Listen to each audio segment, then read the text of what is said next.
Marseille pour 3 jours. À peine 2 ans après le lancement du plan Marseille en grand, 5 milliards d'euros pour donner un nouveau souffle à la deuxième ville de France. Arthur Delaborde avec nous. Bonjour Arthur. Bonjour à tous. Vous suivez ce déplacement pour Europe 1. Le chef de l'État promet d'aller encore plus vite pour boucler les chantiers lancés en septembre 2021, il y a presque 2 ans. Exactement, Marseille, c'est le laboratoire de ce qui constitue la vision des politiques publiques d'Emmanuel Macron, selon son entourage.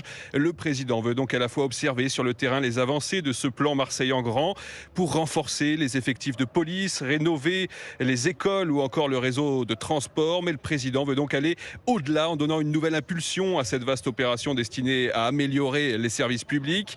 Après avoir été accueilli à l'hôtel de ville par le maire Benoît Payan, Emmanuel Macron va donc consacrer cette première journée à Marseille au thème de la sécurité. Il va d'abord rencontrer les membres de la police judiciaire locale avant de visiter le chantier de la prison des Baumettes. Le président animera ensuite un échange avec des femmes qui ont perdu un enfant dans des règlements de compte liés au trafic de drogue.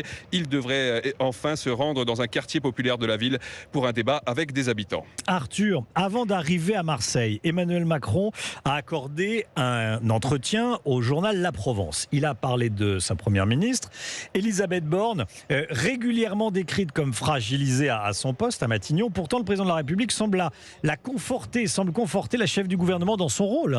Oui, en tout cas, Emmanuel Macron coupe court aux rumeurs d'un remplacement imminent de la Première ministre. Il précise qu'Elisabeth Borne présentera ou fera le point sur plusieurs réformes dans les 15 premiers jours de juillet.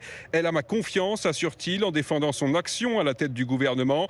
Nous avons un bilan dont nous n'avons pas à rougir, explique le chef de l'État, citant les réformes de l'assurance chômage, des lycées professionnels ou encore des retraites. Reste donc à savoir s'il maintiendra Elisabeth Borne à l'issue des 100 jours qu'il lui a laissés pour relancer son action, une période de sursis qui, rappelons-le, doit s'achever le 14 juillet. Arthur Delaborde en direct de Marseille.